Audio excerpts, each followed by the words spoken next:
దత్తాత్రేయ స్వామివారి చరిత్ర మూడవ భాగం. ఈ విధంగా అపూర్వాలు అనూహ్యాలు అయిన మహా తపస్సులకు ఫలభూతుడుగా దత్తస్వామి లోకరక్షణార్థమై అవతరించాడు. ఆ స్వామి లోకోత్తరత్వం ఆయన బాల్యంలోనే ఆశ్రమవాసులందరికీ వ్యక్తం కాసాగింది. దత్తుడు బాలకేళిగా చేసే అనేక విధాలైన అల్లరి పనులలోనే మహాయోగ సాధనలు అనేక వేల సంవత్సరాలుగా చేసిన ముని వృద్ధులకు సైతం అందరాని మహాచిత్రాలు ఉండటం చూసి ఆశ్రమవాసులైన మునిజనులందరికీ దిగ్భ్రమ అయిపోతోంది. అనతి కాలంలోనే ఆయన అనంత విచిత్ర విభూతి సంపన్నుడని వారంతా గ్రహించారు. కానీ ఆ స్వామి అసలు తత్వమేమిటో ఎంత తరిచి చూసినా అందని ద్రాక్షగుత్తే అయింది. ఆ బాల్యంలోనే దత్తస్వామి చేష్టలు దురవగాహాలుగా ఉంటూ వచ్చాయి. క్రమంగా అనేక మంది మునిజనులకు ఈయన సామాన్యుడు కాడని, ఇతని తత్వం ఇదమిత్తంగా తెలియకపోయినా ఇతడు మాత్రం బహు సామాన్యుడని మనసులో దృఢపడమే కాక దుఃఖాలను తరించగల ఆత్మయోగం కావాలంటే ఈయన్నే పట్టుకోవాలని నిశ్చయం తలెత్తసాగింది. అయితే బాల దత్తస్వామి రాను రాను ఏకాంత ప్రియుడు కాజొచ్చాడు. ఒకప్పుడు ఆయన సంఘాలను ఎడంగా తన్ని ఏకాకిగా యోగనిష్టలో దీర్ఘకాలముందామని అనుకోసాగాడు. మునికుమారులు అది గ్రహించారు. దత్తస్వామి ఇక ఏకాంతంలోకి వెళ్ళిపోతే తమ గతి ఏమిటి, ఇక అతడు తిరిగి రాకపోతే తమ గతి ఏమిటి? ఇక వారంతా దత్తస్వామి చుట్టూ చేరి తమని శిష్యుల్నిగా స్వీకరించమని బలవంత పెట్టారు. స్వామికి వారిని పరీక్షించాలని సంకల్పం కలిగింది. దత్తస్వామి వారంతా చూస్తూ ఉండగా ఒక సరస్సులో మునిగి మాయమయ్యాడు. మునికుమారులు ఇది చూసి అబ్బురపడ్డారు. యోగం మీద ఆసక్తి చేత, స్వామి మీద ప్రీతి చేత, ఆ రూపం మీద మోహం చేత వారు ఆయనను విడిచి ఇళ్లకు వెళ్ళలేకపోయారు. త్రిలోక సమ్మోహకమైన ఆ దివ్య సుందర రూపాన్ని తలుచుకుంటూ వారా సరస్తీరంలోనే నిలిచిపోయి స్వామి కనిపించేదాకా ఇళ్లకు మరలి వెళ్ళరాదని నిశ్చయించుకున్నారు. అలా 100 సంవత్సరాలు గడిచినాయి. సరోవర జలగర్భంలో నిశ్చల సమాధిలో మహానందమయుడై ఉన్నాడు స్వామి. 100 ఏళ్లైనాక కూడా మునిజనులు ఇంకా తన కోసం వేచి ఉండడం చూసి ఆయన సంతోషించాడు. కానీ ఆయనకి వారిని ఇంకా పరీక్షించాలనిపించింది. దత్తస్వామి ఎంత కరుణా సముద్రుడో అంత పరీక్షానిష్టరుడు. ఆయన ఒక చేత్తో సుందర వనితను, మరో చేత్తో మద్యపాత్రను పట్టుకుని సరస్సులోంచి బయటకొచ్చాడు. ఆ స్త్రీ ఎలాంటి స్థితిలో ఉందో తలుచుకుంటేనే మునిజనులకు అసహ్యంగా ఉంది. దానికి తోడు మద్యం. ఇతరులు చూస్తున్నారని లేదు, వారి ఇద్దరికంటే బ్లేచ్చులే నయం. అలా ఉంది వ్యవహారం అంతా. ఆ స్థితిలో ఉన్న దత్తస్వామిని చూసి కొందరు మునికుమారులు విపరీతమైన అసహ్యంతో ఏమో అనుకున్నాం, ఏమో కాస్త యోగం ఉంటే ఉందేమో, కానీ ఇతడు ధర్మభ్రష్టుడు, చిచి అనుకుని ఆయన్ను విడిచి వెళ్ళిపోయారు. వారిని చూసి నవ్వుకున్న దత్తస్వామి పరీక్షా లీల ఇతరుల ఎదుట మరీ పేట్రేగిపోయింది. ఇక దత్తస్వామి ఆ నిర్లజ్జ యువతి కలిసి వారి ఎదుట జరిపిన క్రీడలు అన్నీ ఇన్నినా, సంగీతాలేనా, నాట్యాలేనా, మద్యపానాలేనా, స్వైర విహారాలేనా, ఒక్కటని ఏమిటి, వారికి అదుపు లేదు. ఈ స్థితి చూసి మరికొందరు మునికుమారులు విడిచిపోయారు. కొద్దిమంది మాత్రం మిగిలారు. స్వామి చేసే ఈ క్రీడను చూసి లోలోన నవ్వుకున్నారు. చేతులు మొగిడ్చి ఇలా స్తుతి చేయడం ప్రారంభించారు. దత్తప్రభు, యోగీశ్వర, స్వామి మమ్ము కరుణించు. నీవు యోగీశ్వరుడవు. గాలి ఇటు దీపశిఖను ముట్టుకుంటుంది, అటు శవజ్వాలను ముట్టుకుంటుంది, అటు బ్రహ్మర్షుల్ని ముట్టుకుంటుంది, ఇటు పరమ మ్లేచ్ఛులని ముట్టుకుంటుంది. అయినా ఆ వాయువుకి ఏ గుణము అంటదు, దోషము అంటదు. అలాగే యోగ బలం చేత ఆత్మదర్శనం చేసిన పరాత్పరుడవైన నీకు ధర్మం వల్ల వచ్చే పవిత్రత లేదు, అధర్మం వల్ల వచ్చే పంకము లేదు. మా బోటి అల్పబుద్ధులకి ఇది తెలియక నూలుపోగుతో మృగరాజును కట్టివేయాలి అనుకున్నట్లు సామాన్య లౌకిక ధర్మసూత్రాలతో నిన్ను బంధించాలని చూస్తారు. మరికొందరు హీనబుద్ధులు నీ ఈ లోకాతీత స్థితిని చూసి భ్రమించి గర్వులై తాము కూడా నీలాగా ప్రవర్తించి ధర్మచ్యుతులవుతూ ఉంటారు. అట్టి మూడులు ఇద్దరికి నువ్వు అందనే అందవు స్వామి. స్వామి, నీ దయచేత నువ్వే మాకి సూక్ష్మతత్వం గోచరించేట్టు చేశావు కనుక ఇక పరీక్ష చాలించి కరుణా సముద్రుడవై మమ్ము తరింప చేయవలసింది.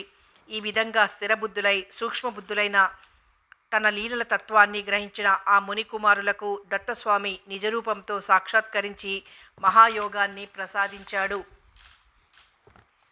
దత్తస్వామికి ఈ విధంగా భక్తుల భక్తి స్థైర్యాన్ని అనేక విధాలుగా పరీక్షించడం అనేది అప్పటికి ఇప్పటికీ అలాగే ఉండిపోయింది.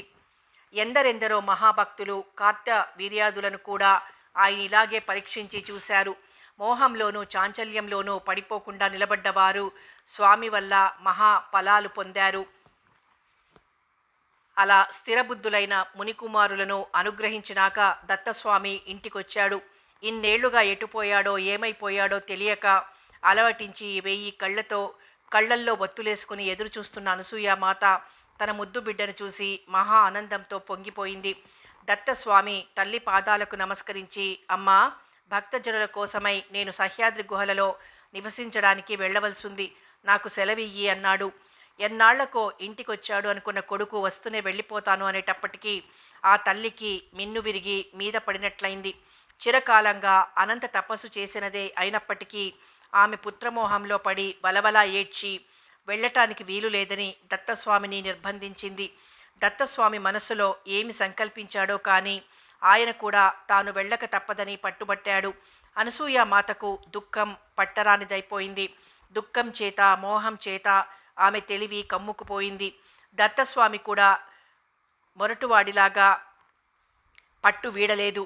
చివరికి దుఃఖము కోపము ఆగక ఆ తల్లి ఇలా అన్నది, దత్తా, నువ్వు యోగివే అవ్వవచ్చు, 10 మందికి గురువు కూడా అయితే అవ్వవచ్చు, అయినా నువ్వు నాకు కొడుకువే అని మర్చిపోకు. నీకు చర్మదేహం ఇచ్చింది నేను, అది కూడా మర్చిపోకు. కనుక నువ్వు వెళ్ళదలుచుకుంటే నేనిచ్చిన ఆ చర్మం నాకిచ్చేసి ఆ తర్వాత కదులు. అది విని దత్తస్వామి నిశ్చలంగా ఒక చిరునవ్వు నవ్వాడు. ఆ నవ్వుని చూసి ఎందుకోగాని అనసూయామాత బిత్తరపోయింది. ఆమె తేరుకునే లోపలే దత్తస్వామి గోళ్లతో పరపరా చీల్చి అంగీ విప్పినట్లు తన చర్మం విప్పి తల్లి చేతుల్లో పెట్టాడు.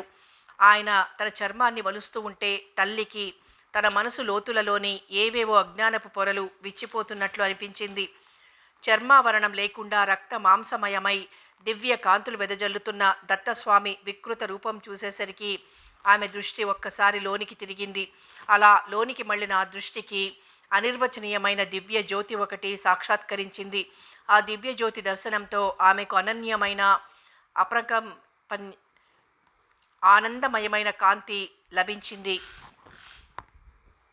దుఃఖ స్పర్శలేని ఆనందాన్ని దర్శించిన ఆ తల్లి ప్రశాంత మధురంగా కన్నబిడ్డ వంక చూసి ఆయన చర్మాన్ని ఆయనకిచ్చేసింది. ఆయన దాన్ని మౌనంగా ధరించాడు. అనసూయామాత గంభీర స్వరంతో ఇలా అంది, గురుదత్త, నువ్వు జగత్తులను చీకట్లో నుండి వెలుగులోనికి నడిపించడానికి అవతరించిన జగద్గురువువు. నీ కవదులు లేవు, జన్మ వినాశాలు లేవు. నాకీ సత్యాన్ని ప్రకాశింపచేశావు. ఇక నీ ఇచ్ఛానుసారంగా సహ్యాద్రిపై కొలువుండి భక్తుల హృదయాల్ని ఏలుకో, విశ్వానికి కళ్యాణం కలిగించు. దత్తస్వామి మహా ఉల్లాసంతో సహ్యాద్రికేసి బయలుదేరాడు.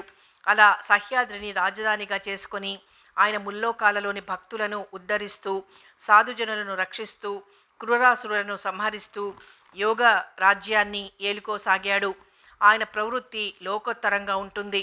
ఆయన లీలలు ఊహాతీతంగా ఉంటాయి. ఒకప్పుడు ఆయన శాంత మనోహరమైన యతిరూపాన్ని స్వీకరిస్తాడు. మరొకప్పుడు అనేక బీభత్స స్వరూపాల్ని ఆయన స్వీకరిస్తాడు. ఏ రూపంలో ఉన్నా, పైకి ఎలా కనిపించినా ఆయన మాత్రం ఎల్లప్పుడూ మహాయోగనిష్ఠుడే. ఆయన యోగానికి చ్యుతి లేదు, దానికి భంగావకాశమే లేదు. ఆయన నామస్మరణ చాలు మానవుల పాపాల్ని దహించడానికి. మానవుల హృదయాల్ని నిర్మలం చెయ్యాలంటే ఆయన కథల కన్నా ప్రశస్తమైన సాధనలు లేవు. మరైతే ఆయన కథలు లీలలు అనంతాలు. వాటిని వివరంగా చెప్పాలంటే 1000 తలల శేషుడికైనా అసాధ్యమే అని విజ్ఞులు చెబుతారు. మానవ అవతారం ఎత్తిన దత్తస్వామి మానవులలో అనేక మందిని అనేక విధాలుగా ఉద్ధరించాడంటే అది అంతగా వింత కాకపోవచ్చును. కానీ ఇంద్రాది సమస్త దేవతలు కూడా దుస్సాధ్యమైన కష్టం వచ్చినప్పుడు మన దత్తస్వామిని ఆశ్రయించి కృతార్థులవుతారని తెలిసినప్పుడు మనం ఆనందాశ్చర్యాలలో ఉక్కిరి బిక్కిరి అవ్వక తప్పదు. అలాంటి దత్తలీలలో జంబాసుర వధ చిన్న నలుసు మాత్రమే. ఒకప్పుడు జంబాసురుడనే రాక్షసుడు తపోబలం చేత అజేయుడై స్వర్గం మీదికి దండెత్తాడు. దేవేంద్రుడు దేవతా సైన్య సమేతుడై వాడిని ఎదిరించాడు. యుద్ధం ఒక దివ్య వర్షం పాటు నిరంతరంగా సాగింది. క్రమంగా దేవతలు అలసి వాలిపోతున్నారు, దానవులు విర్రవీగుతున్నారు. ఇంద్రుడు ఇది చూసి దిగులు పడ్డాడు. ఉపాయశాలికి జయం దక్కుతుంది, కానీ మొండిగా పోరాడేవాడికి దక్కదని నిశ్చయించుకున్నాడు. ఎంత ఆలోచించినా ఏ ఉపాయము పాలుపోక ఆయన ఆ సమయానికి వాలకిల్యాది మహర్షుల సమక్షంలో ఉన్న దేవగురువైన బృహస్పతిని సమీపించి ఉపాయం చెప్పమని ప్రార్థించాడు. బృహస్పతి వాలకిల్యాదులతో సంప్రదించిలా చెప్పాడు: దేవేంద్ర, నీ ఈ విపత్తును ఇప్పుడు ముమ్మూర్తులు కూడా దాటించలేరు. అయితే త్రిమూర్తి ఆత్మకుడైన దత్తాత్రేయ స్వామి ఇప్పుడు సహ్యాద్రిపై యోగారూఢుడై ఉన్నాడు. నీ అదృష్టం పండి ఆయన తలుచుకున్నాడా ఇక నువ్వు గట్టెక్కినట్టే. అయితే అచంచలమైన భక్తి శ్రద్ధలతో ఆయన్ని సంతోషపరచవలసి ఉంటుంది. అంతకన్నా వేరు ఉపాయం లేదు. అది విని ఆనందోద్రేకంతో దేవేంద్రుడు వెనువెంటనే సహ్యాద్రికి బయలుదేరాడు. బయలుదేరుతున్న దేవేంద్రుణ్ణి ఆపి బృహస్పతి ఇలా చెప్పాడు: నాయనా, శిష్యుడవనే ప్రీతి కొద్దీ చెబుతున్నాను, ఇది జాగ్రత్తగా గుర్తుపెట్టుకో. ఆయన పరీక్ష కఠినుడు సుమా. ఆయన బహు వికృతంగా, బీభత్సంగా, నింద్యాచారంతో కనిపించవచ్చు. ఇంకా ఎన్నో పరీక్షలు పెట్టవచ్చు. జాగ్రత్త సుమా, అసహ్యపడకు. అతడు నిర్మల జ్యోతిషిక అని ఆయనకేమీ అంటవని గుర్తుంచుకో. శుభమస్తు, విజయోస్తు. ఇంద్రుడు బృహస్పతి చెప్పిన మాటల్ని జాగ్రత్తగా మననం చేసుకుంటూ సహ్యాద్రి చేరాడు. అప్పటికి దత్తాత్రేయ స్వామి పని మంచి జోరుగా ఉంది. ఎదుట గంధర్వులు గాన కచేరీ చేస్తున్నారు. కళ్ళు ముంతలందించేవారు అందిస్తున్నారు. ఆయన మీద పడి దొర్లుతున్న స్త్రీ ఒంటి మీద వస్త్రమైనా సరిగ్గా లేదు.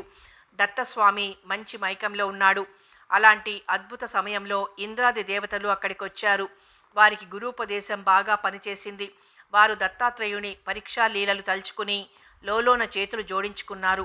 వారు కూడా అక్కడ పరిచారకులతో కలిసి స్వామిని సేవించడం మొదలుపెట్టారు.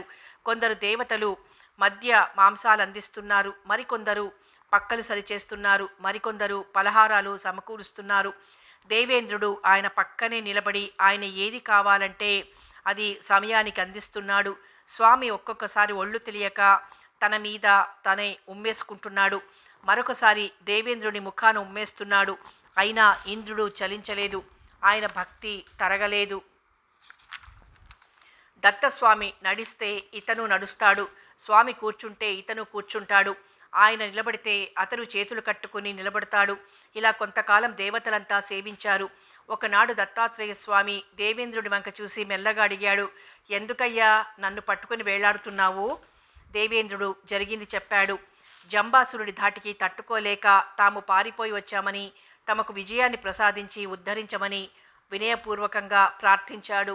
అది విని దత్తాత్రేయ స్వామి పకపకా నవ్వి, ఆహా, బళి బళి, నీ తెలివిట్టా ఉంది కనుకే శత్రువులు నిన్ను ఆక్రమించుకోగలిగారు.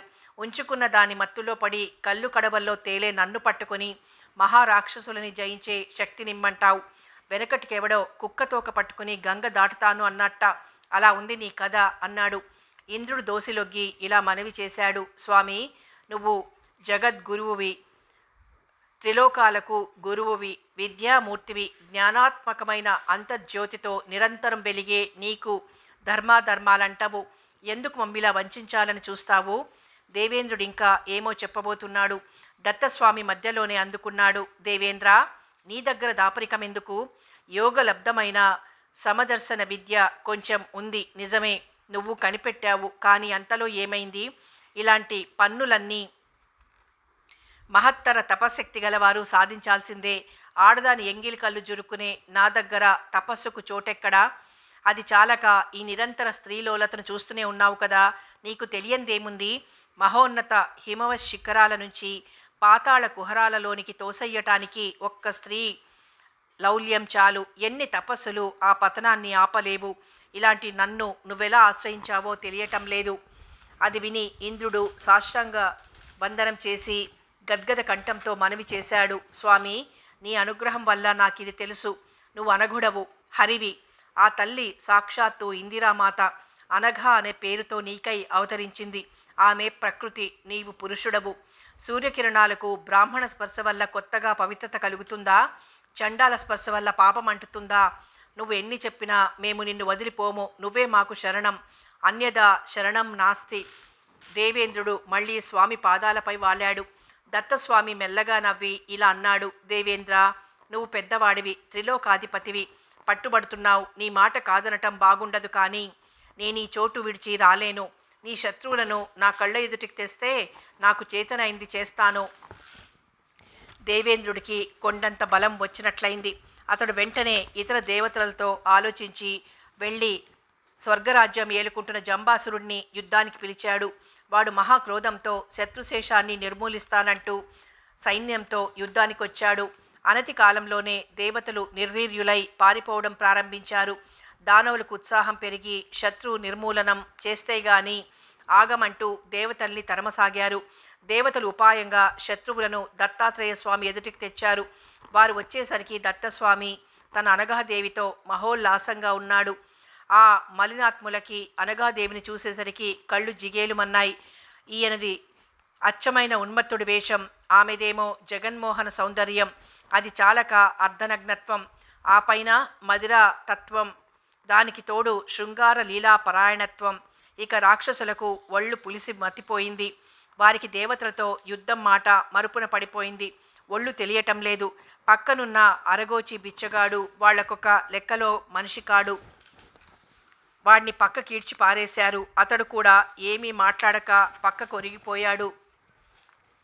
మరి ఆమె ఇష్టాలతో వారికి అసలే పని లేదు కదా.